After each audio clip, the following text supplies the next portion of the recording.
বাসায় অনেক সময় অ্যাজ ইউজুয়াল নিয়মে আমরা দেশি মুরগিটা রান্না করে থাকি, কিন্তু যখন এই দেশি মুরগিটা একটু বড় সাইজের হয়ে যায় তখন কিন্তু রান্নাটা একটু ভিন্ন ওয়েতে করতে হয়, যাতে করে মাংসটা পারফেক্টলি সিদ্ধ হয় এবং মাংসের স্বাদটাও বেড়ে যায়। জি প্রিয় দর্শক, আসসালামু আলাইকুম।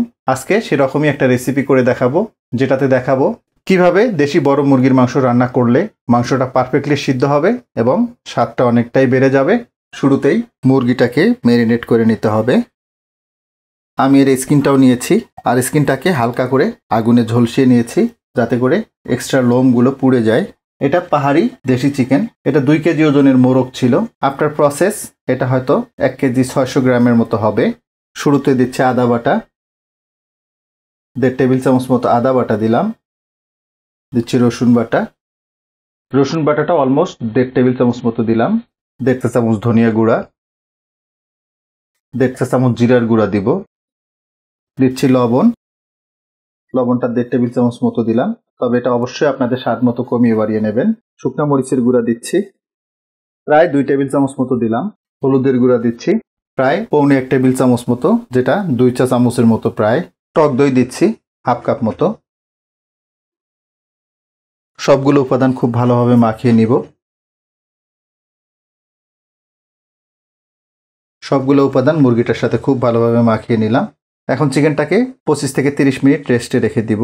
আপনাদের ভিতরে অনেকেই আমাকে রিকোয়েস্ট করেছিলেন রসুই রেসিপির মাংস অনলাইনে পাওয়া যায় কিনা।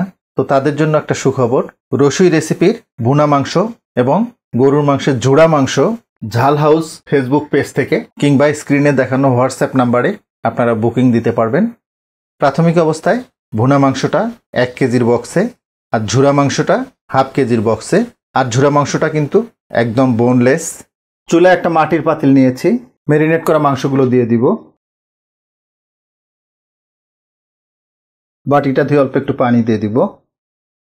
2-3 টুকরো দারুচিনি দিচ্ছি, দিচ্ছি 2টো তেজপাতা, 4টে শুকনো মরিচ, 1/2 চা চামচ মতো আস্ত গোলমরিচ, দিচ্ছি 6-7টা এলাচ, একটা কালো এলাচ বা বড় এলাচ, 6-7টা লবঙ্গ, 1 টুকরা বস, এটার ইংরেজি নাম হচ্ছে সুইট ফ্ল্যাগ, 10-12টা আস্ত রসুন দিয়ে দিচ্ছি। দিচ্ছি 1.5 কাপ পেঁয়াজ কুচানো। ফাইনালি দিচ্ছি রান্নার তেল, 50 ml মতো রান্নার তেল দিয়ে দিলাম। সবগুলো উপকরণ ভালো করে মাখিয়ে নিব। চুলাটা জ্বালিয়ে দিচ্ছি, ঢাকনাটা লাগিয়ে দিলাম। মিডিয়াম হিটে চিকেনটাকে প্রায় 15 মিনিট আমি রান্না করে নিয়েছি। দেখুন চিকেনটা থেকে অনেকটাই পানি ছেড়ে দিয়েছে। এখন এতে গরম পানি দিয়ে দিব, প্রায় 2 কাপ মতো গরম পানি দিয়ে দিলাম।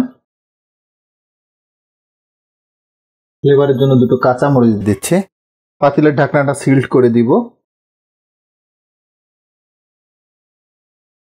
এখন চুলার জালটাকে একদম লো করে দিব। একদম লো হিটে পাতিলটাকে 1 থেকে 1.5 ঘন্টা আমরা রেখে দিব। একদম স্লো কুক হবে।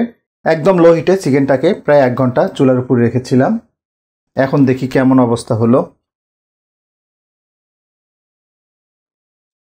কি যে চমৎকার একটা ফ্লেভার বের হচ্ছে, যেটা বলার মতো না। এবার ফাইনাল লুকটা দেখুন। এর কালার, এর টেক্সচার দেখেই বুঝতেছেন এটা কতটা স্বাদের হবে। দেশি বড় মুরগি এভাবে রান্না করবেন, মাংসটা যেমন খুব সুন্দরভাবে সিদ্ধ হবে, একইভাবে মাংসের স্বাদটাও কিন্তু অনেক গুণ বেড়ে যাবে। তো যাই হোক, আশা করব দেশি মুরগির মাংসের এই রেসিপিটা আপনাদের অনেক ভালো লাগবে, আর ভালো লাগলে কিন্তু আমার সার্থকতা। তো আজকে এ পর্যন্তই। সবাই অনেক ভালো থাকবেন, সুস্থ থাকবেন, নিরাপদ থাকবেন। আল্লাহ হাফেজ।